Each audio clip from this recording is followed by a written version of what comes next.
হে খুদা, হে কি স্বপ্ন দেখলাম, আমার যে আর ঘুম আসছে না। এই মাত্র আব্বাজিকে স্বপ্নে দেখলাম, তিনি যেন আমাকে বললেন, ইব্রাহিম তোরা অতি সত্য তোদের মায়ের কাছে ফিরে যা। আমিও তো সেই স্বপ্নই দেখেছি ভাই।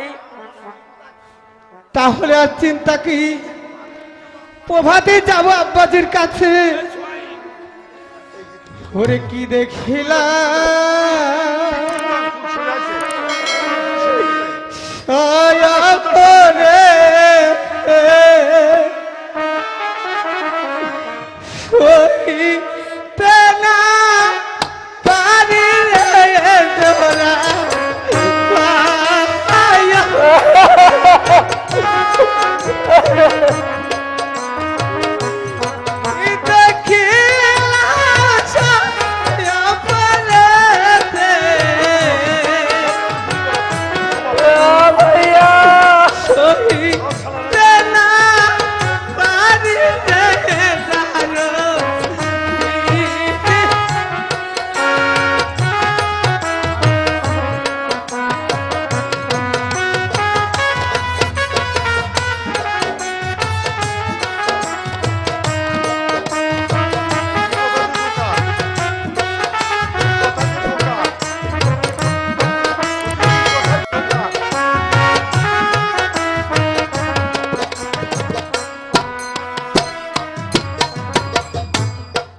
স্বপ্ন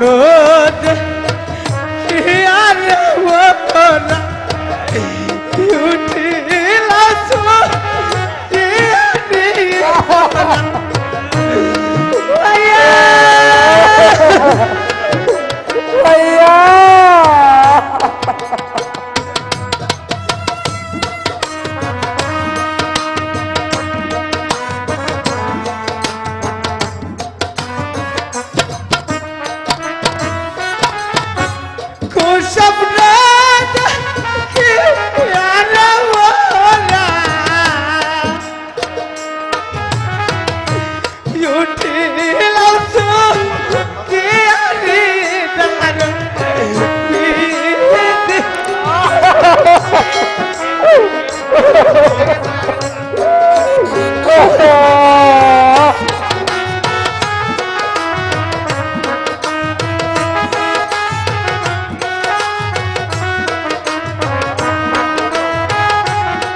চল ভাই মোহাম্মদ, আমরা এখান থেকে পালিয়ে যাই, রাত প্রায় শেষ হয়ে আসলো। এই অন্ধকারে আমরা কোথায় যাব ভাইজান? অন্ধকারে তো যেতে হবে, রাত পোহালে হয়তো কেউ দেখে ফেলতে পারে ভাই।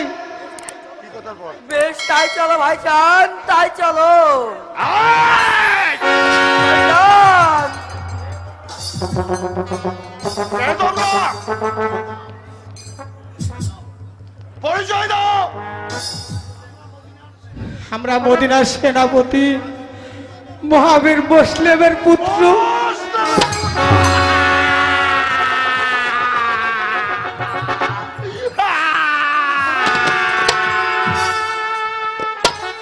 তাদেরকে ধরবার জন্যই তো আমি আজ কদিন আহার নিদ্রা ত্যাগ করে ওই বনে জঙ্গলে খুঁজে বেড়াচ্ছি। এক্ষুনি তোদেরকে বেঁধে নিয়ে ওই দিয়ে যাবো ওই সম্রাট এজিদের দরবারে। না, আমরা এদিদের দরবারে যাব না। ওরা মরতে হয় দুটি ভাই এখানেই মরবো। যাবে না?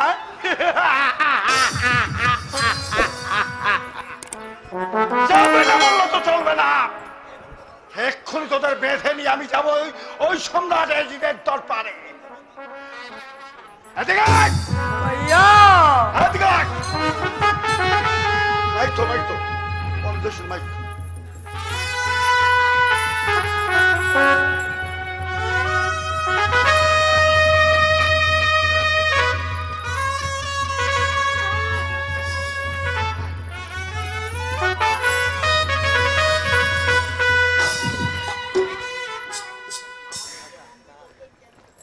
আমাদেরকে বন্দি করলেন কেন?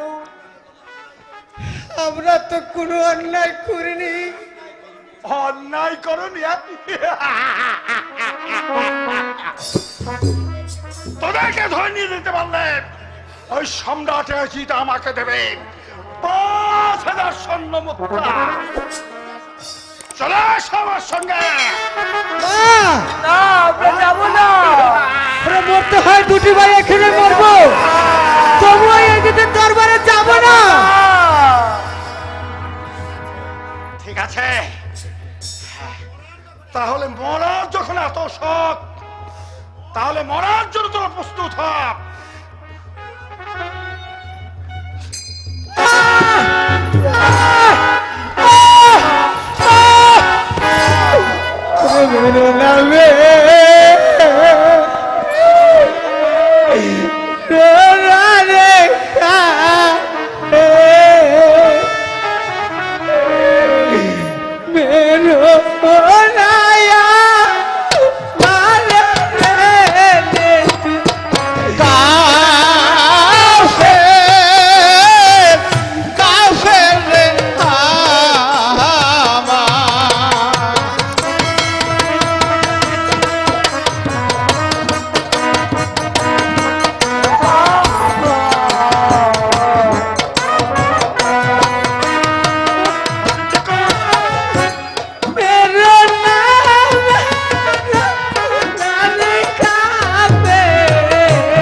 আরে তুইও রে খালি রে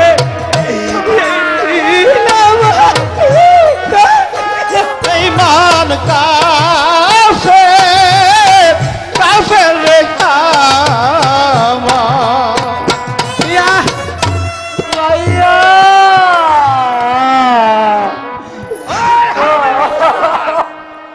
তোদের মায়া কান্না শোনার সময় আমার নেই।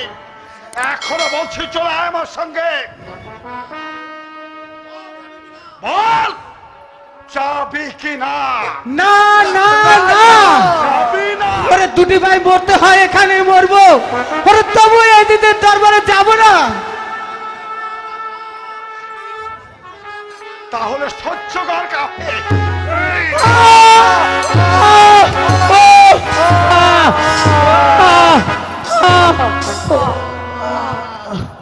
ভাইয়া চলো ভাই আমরা ওই এদিদের কাছে যাব খুব ভাই আব্বা যার আছে ওরে সে যদি শুনতে পায় তাহলে তো আমাদেরকে নিয়ে যাবে ভাই তোদের পিতা তোদের কাছে কোনো দিন আর ফিরে আসবে না, কারণ তাকে অনেক আগেই এই পৃথিবীর মুখ থেকে সরিয়ে দেওয়া হয়েছে।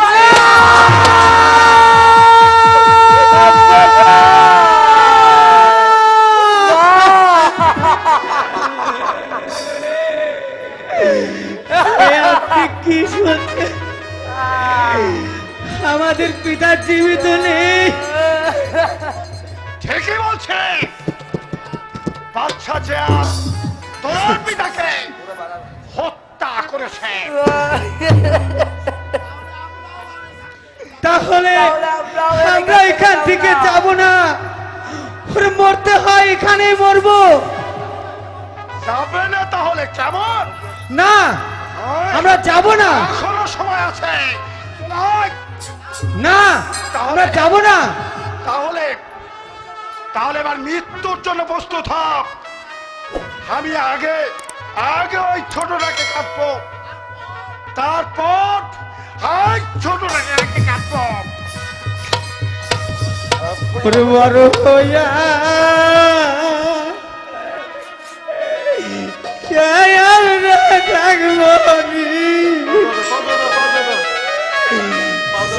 ছোট ভাই রক্ত রে বেঈমান কাফের কাফের রে আমার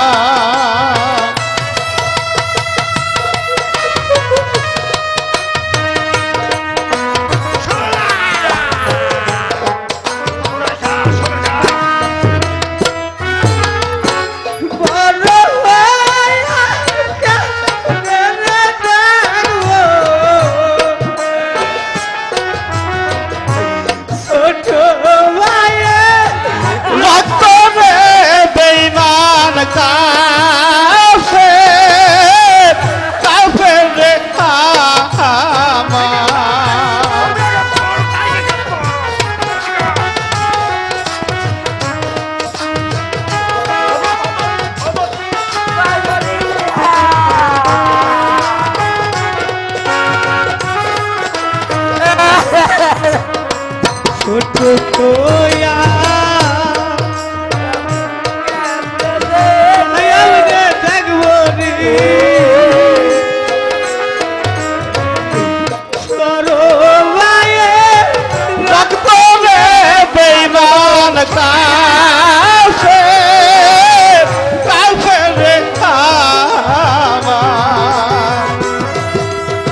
না না, আগে আমাকে কাটুন। না না, আগে আমাকে কাটুন। হে কি জ্বালাই বললাম আমি, এখন আমি কি করি, কি করি, আগে আমি কাকে কাটবো আমি ভেবে স্থির করতে পারছি না। আমি এখন কি করবো? হ্যাঁ, ঠিক হয়েছে, ঠিক হয়েছে, দুজনকে আমি একসঙ্গে কাটবো। ঠিক আছে, তাহলে আমরা দুজনকে মাথা পেতে দিলাম, আপনি আমাকে একসঙ্গে কাটুন। না, এখানে তোদের কাটা হবে না, তোদেরকে ওই কসাইখানা নিয়ে যাবো। চলাই হারামির বাচ্চা।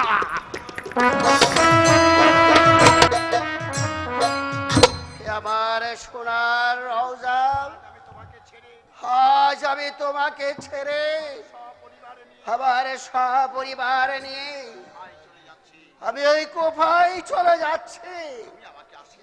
তুমি তুমি আমাকে আশীর্বাদ করো, আমি যেন ইমাম বংশের সম্মান নিয়ে আবার তোমার কাছে ফিরে আসতে পারি। যেও না হোসেন, তুমি কুফায় যেও না। ওকে, কে আমাকে কোফায় যেতে নিষেধ করছে? না না না, আমি ভুল শুনেছি, আমি ভুল শুনেছি। একে রওজাটা কেঁপে উঠলো কেন? না না, আমি ভুল দেখেছি, আমি ভুল দেখেছি, আমি ভুল শুনেছি। আর আমি বিলম্ব করব, আমি এখনই কুবায় যাত্রা করব, যাত্রা করব।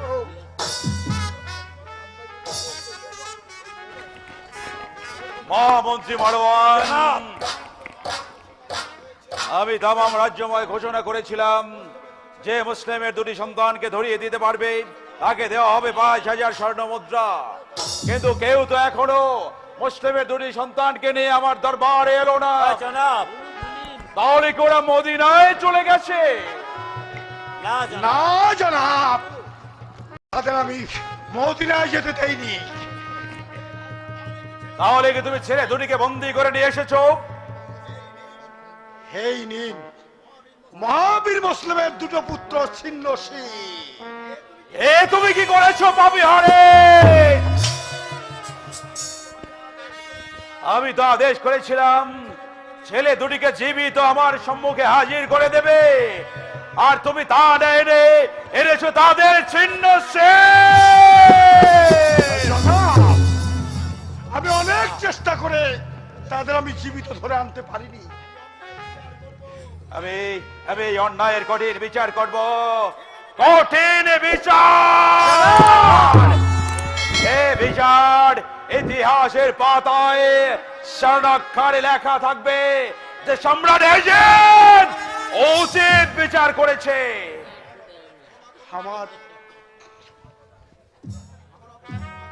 আমার অপরাধ ক্ষমা করুন জনাব। ক্ষমা!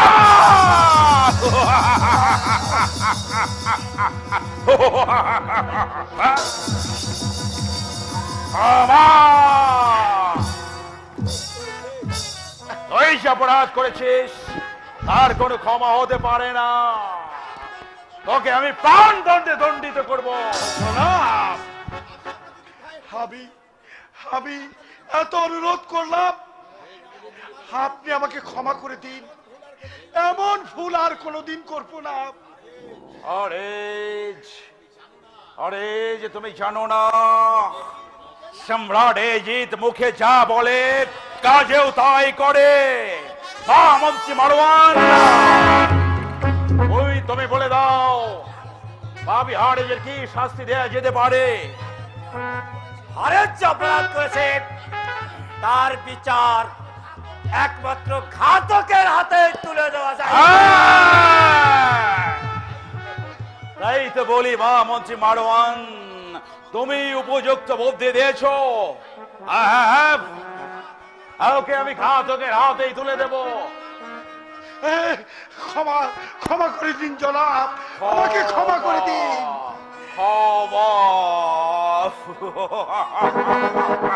ক্ষমা নেই পাপী হারেজ, ক্ষমা নেই।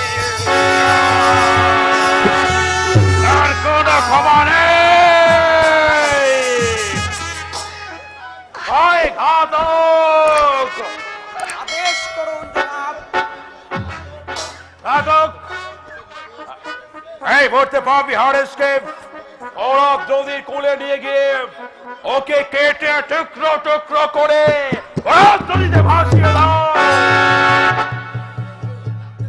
হারেজের অপরাধ জানতে পারি জনাব। আমি ঘোষণা করেছিলাম মুসলিমের দুটি ছেলেকে যে ধরিয়ে দিতে পারবে তাকে দেওয়া হবে 5,000 স্বর্ণ মুদ্রা। আরে পাপি হারে তাদেরকে না এনে এনেছে তাদের দুটি ছিন্ন সে।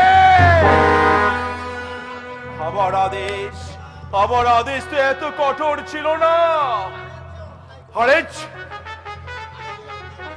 অন্যায় করেছে, তাতে ওকে প্রাণ দণ্ডে দণ্ডিত করলাম। যাও।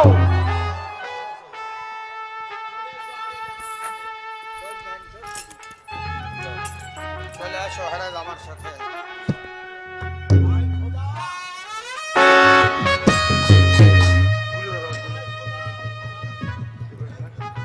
হাই খোদা, হায় খোদা, অর্থের লোভে পড়ে এ আমি কি করলাম? শেষ পর্যন্ত নিজের জীবনটাও দিতে হলো। পাপি হারেজ চলো।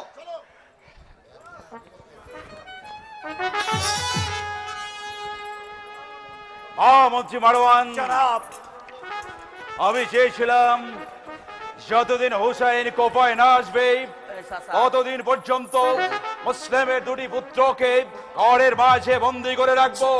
তারপর হুসাইন কোপায় আসলেই ওদেরকে আমি মুক্ত করে দেব। এখন বিচার কেমন হয়েছে মহামন্ত্রী মারওয়ান? উত্তম বিচার হয়েছে জনাব, উত্তম বিচার হয়েছে।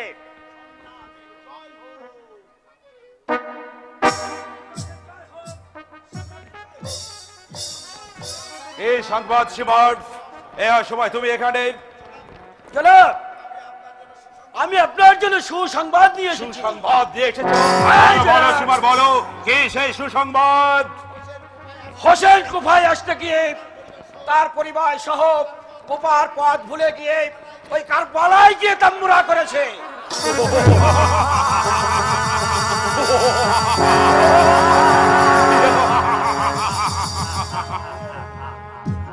সুযোগ, আমার হাতের মুঠোয় সুযোগ। মহামন্ত্রী মারওয়ান, বলো বলো বলো মহামন্ত্রী মারওয়ান, এখন কি করা যায়? জনাব, আপনি অসংখ্য লস্কর নিয়ে সমস্ত কারবালা ঘেরাও করে রাখুন, তারা যেন কোনো ভাগ দিয়ে বেরিয়ে যেতে না পারে, এবং ফোরাত নদীর পানি আটকে রাখুন, যেন ইমাম বংশ এক ফোঁটা পানি পর্যন্ত না পায়।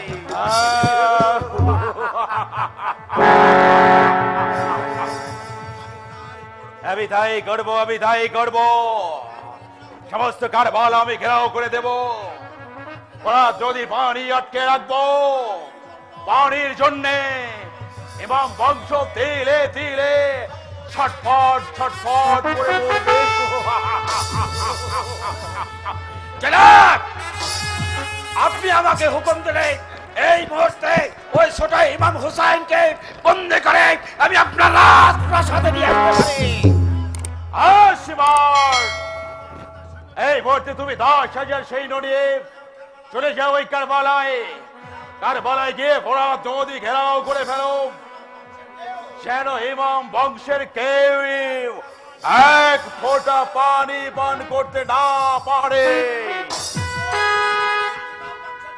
আর ইমাম বংশের লোক যেখানে যাকে পাবে নির্মম ভাবে তুমি হত্যা।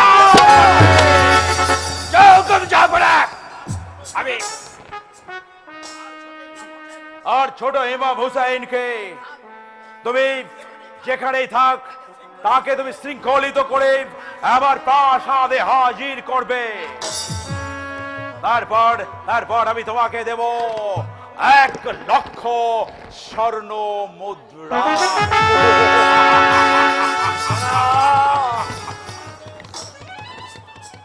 শিবার যেন মনে থাকে, এটাই আমার আদেশ। এখনই আমি আপনার আদেশ পালন করছি জনাব। আপনার আদেশ আমার শিরোধার্য।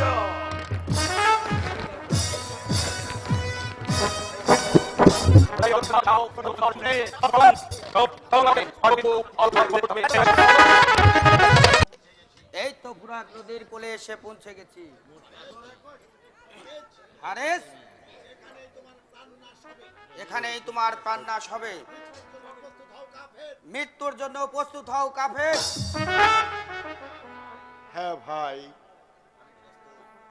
আমি মৃত্যুর জন্য প্রস্তুত, কিন্তু মৃত্যুর পূর্বে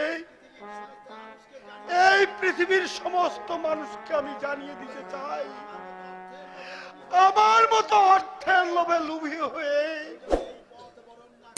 কেউ যেন এই পথ বরণ না করে। হায় রে আমার সংসার, হায় রে আমার স্ত্রী, হায় রে আমার স্বর্ণ মুদ্রা।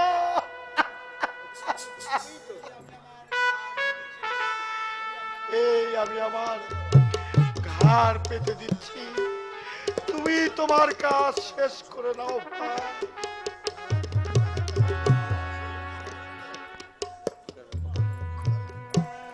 লক্ষ্মণ,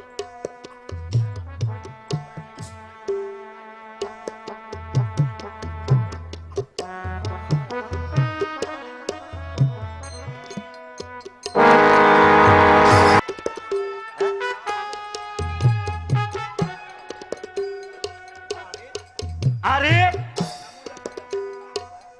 এ আবার কিরা মইরা একেবারে পইরা আছে। আরে এ দেখছি পাথর বাইরা বাইরা দাঁতগুলি একেবারে ফেলা দিয়েছে। আরে এ সারা দেখছি বড় বাজি লোক। আহা, একটু দেখছি এর জানটা আছে, ওরে নরম কিছু খাবার ওর খাওয়াইলে হয়তো খুব ভালো হয়ে যাবে। আহা